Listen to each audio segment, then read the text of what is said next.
Existential Horror, a 5-MeO DMT trip report by Barley, posted to earwid.org December 2nd, 2002. I am a 41-year-old, 185-pound male. Though I have once taken about 20 milligrams of 5-MeO DMT by insufflation, the psychoactive results were negligible, so I consider the following to be an account of my very first true encounter with this substance. 8:31 p.m. With the aid of my sitter, call him John, I held the glass pipe to my lips and drew a very long, slow drag until I could hold no more. I saw a wisp of alarmingly white smoke rise from the pipe before it was blown away by the large white cloud I exhaled. Just as John secured the pipe out of my hands, I began to feel the onset. I let go of the pipe, let myself fall back into John's inordinately comfortable couch, and then, all within a matter of a few seconds, was launched into the peak experience of the trip. Words now fail, of course, as, to a lesser extent, does my memory of these 4-day-old events. I know that I felt a tremendous surge of energy through my entire body. At first from my heart, or was it my brain? I felt it exploding out through my extremities, then imploding back, electric chair power, it now seems. Yet, as I imploded back, it was as though I disintegrated, got shuffled, and then lost all concept of my physical body and the physical world surrounding it. Again, this is all within the first moments. There was a tremendous sound, that of a tornado or jet engine. The visuals were very jumbled, a swirling, cracked mirror geometry with black and white and yellow and some red, the flag of Maryland in a washing machine. It was seeming to move, to radiate very fast, yet hardly to change, mild as hallucinatory images go. That which was not mild in any way was the emotional, mental, spiritual effect. My entire being, my soul, I suppose, began to scream in anguish, in terror, in horror. This surely was the worst place in the universe for a human soul to be. I cannot, for the life of me, say why or how or what this was. It does not translate to our consensus reality at all. I just know that it took me utterly and horribly. I wanted to get out of there with every fibre of my being. After what was maybe 2 or 3 minutes of this, I came to believe that I was, in fact, in hell. Hell, the real place. No red demons with pitchforks, no fire, no frozen lakes. Just pure, non-stop, overwhelming spiritual torment. And it seemed to be eternal. I believed, not in the way we think normally or have a notion, but rather as an indisputable, immutable truth in the core of my small, small self, that I had made some huge mistake in my life. What, I wonder? Or bartered away my soul. These painful insights were peering through the non-stop rage of the whole thing. Then, the first real-world image came through. John's face, his eyeglasses oddly askew. He had procured and prepared the powder for me. Therefore, I knew at the time that he was the devil. No, he was the devil. The devil exists, and he is John. He tricked me into doing this, and now I'm paying with my soul, damned to everlasting existential torment. If not the devil, then maybe some sort of vampire. I was suddenly vaguely conscious of my body again, that I was lying back on the couch with my neck very exposed. I was beginning to come back, to come down, to leave hell. 8:38 p.m. To a slow syncopation, the rage subsided. I still was frequently overcome by waves of terror, but the spaces in between were familiar and quiet and dark, each one blessedly longer than the last.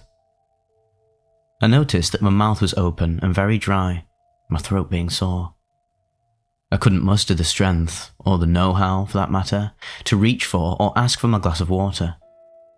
This predicament got me to think about my hands and fingers, my feet as well, being very cold. I was not comfortable at all with my body position on the couch, but yet I couldn't move.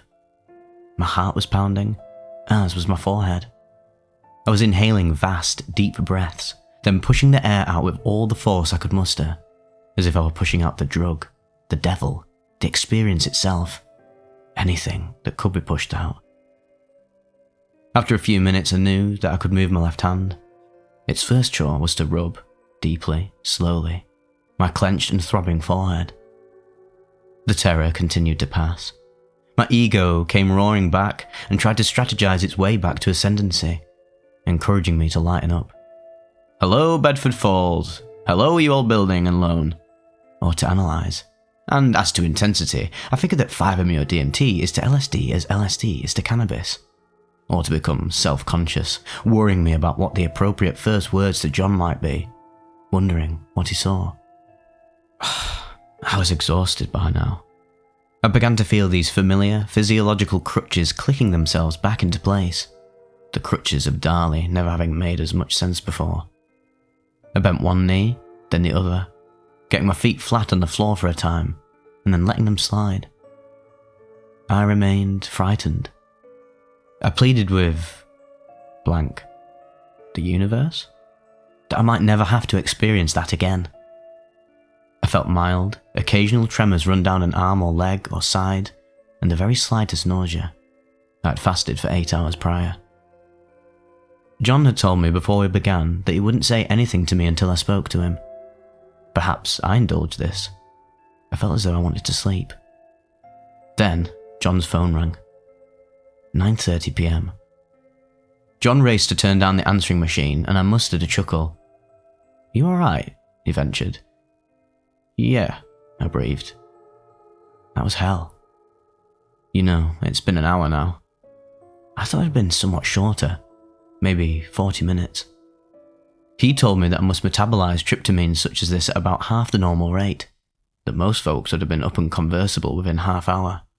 Damn, your throat must be sore, I guess, he said as he left to dig up a lozenge. I also accepted his offer for a cup of chamomile tea, which soon appeared in a mug featuring a Mary Engelbreit illustration, and the words "snap out of it." John rejoined me on the couch, and I asked him if he had done or said anything in this world during my trip to that one. He smiled and explained to me that I had screamed at the top of my lungs from the bottom of my guts, non-stop, for about 6 minutes. Mostly no and fuck, and occasionally please, among the wordless screaming. He continued that I was among the 1 in 6 who physically moved during this experience, and that my movement consisted of rocking forward and back, slapping both hands back and forth from the tops of my thighs to my forehead. I noticed that all the other furniture, all breakables, anything with a hard edge, was now on the far side of a 6-foot radius around me. He hadn't interrupted nor attempted to restrain me at the time, he said, because I didn't seem to be hurting myself, which was true. He told me that it had been about 4 or 5 minutes away from calling 911 when I sat up.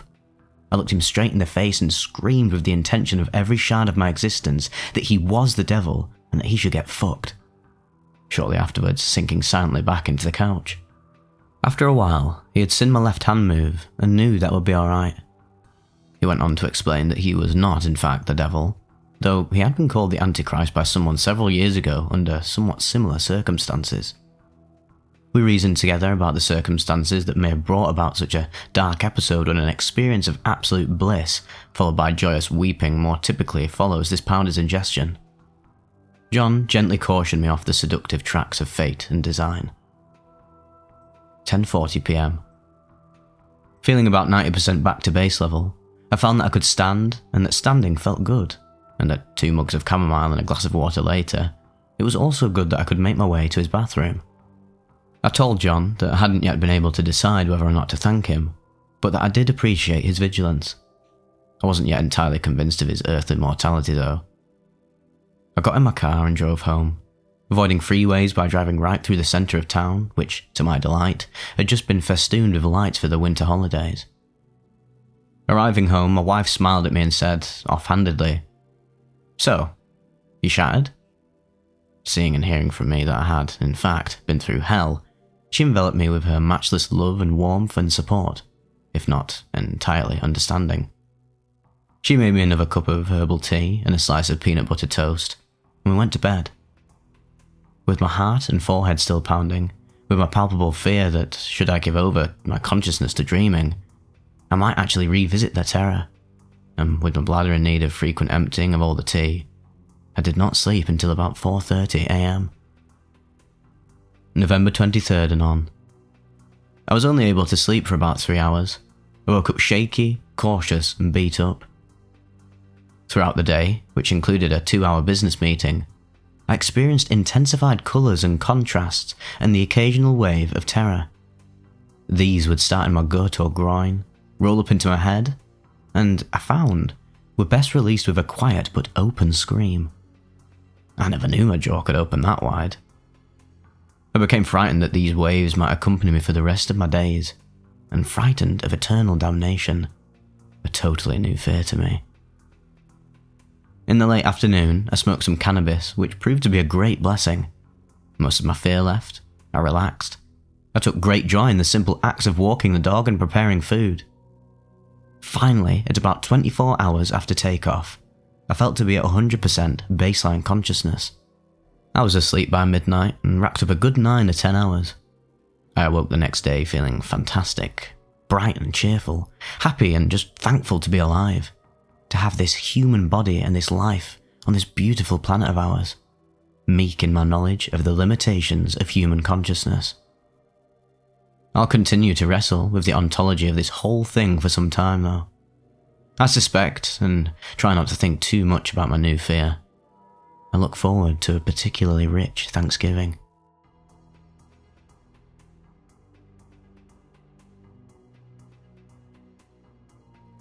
Pure horror. A 5-MeO DMT trip report by Hexagon Sun. Posted to earwid.org November 18th, 2009. Before last night, I had taken 5-MeO DMT once before, 10 milligrams through a glass pipe. The experience was remarkable. I was overwhelmed by the intensity of the sensation. But that was the extent of the trip, an unbelievably intense physical feeling. For the 10 minutes it lasted, my mind was clear and I was unafraid. After the come down and a good 15 minutes of speechlessness to gather my thoughts, I felt fine enough to think about the implications of the drug. I decided 1. It was my most intense drug experience to date. I felt ego death, disappeared into the timeless nitrous void during the peak of an MAOI potentiated psilocybin trip, and surfed upon seas of fractals on acid, so that's saying something. 2. It was neither positive nor negative. And 3. I could not recommend it, but would not tell someone to stay away from it either. I watched 5 friends have nearly identical experiences, so I began to get a feel for the drug. Flash forward a few weeks to last night. My friend and fellow psychonaut K is taking a 10 milligram dose. We procured an empty room with a large bed. He was using a small glass pipe, as we had been for most previous doses. I left him in the room for around 15 minutes before checking in on him. He was sorry to report that his trip was like his others, not particularly intense and somewhat uncomfortable. I decided, in that moment, that I needed to try this a second time. We concluded that a different smoking method was needed, so I borrowed a friend's 24-inch glass bong. I also changed into some comfortable clothes and gathered my sleep mask, closed-ear headphones and iPod. K measured out 18 milligrams on his digital scale. We packed the bowl using some ash from previously smoked weed. I cued stars of the lid on the iPod, put the headphones on, and put the sleep mask on my forehead so I could easily flip it down over my eyes. K and my other friend W, whose room I was in, left me alone at my request. In the past months, as I began probing further into the psychedelic experience, I've been wondering how to prepare myself mentally for a spiritual trip. It has yet to become clear to me. Last night, as I sat on the bed, lighter in hand and bowl ready, I dismissed my lack of mental focus with my normal, I'll be fine rationale. I was totally wrong. I've heard the 5-MeO DMT come up compared to being shot out of a cannon. My first trip was like that, a nearly instantaneous and overwhelmingly intense wave of bizarre body feeling. This time, after I slowly worked the flame of the lighter above the bowl to vaporize the crystals, and then ripped it to burn everything else, I felt something quite different. I realized as I inhaled that I was getting a massive hit. My lungs burned as I tried to remember what to do. I could feel it coming. I set down the bong and lighter and reached to pull down the sleep mask as I lay back. But nothing could have ever prepared me for what was about to happen. After my first 5-MeO trip, I said that trying to prepare for the come-up is like trying to prepare to get hit by a bus. It doesn't matter what you do, you're going to be knocked on your ass. I didn't know how right I was. It hit me as I exhaled. I've no idea how much smoke came out of my lungs because I was in another dimension. The only thing I can compare this to is nitrous. I love nitrous. Love the intensity, the euphoria, the endless void of darkness and frequency the world becomes on it. If you know about the first few seconds after you exhale nitrous, the first 3 or so seconds of 5-MeO DMT were comparable.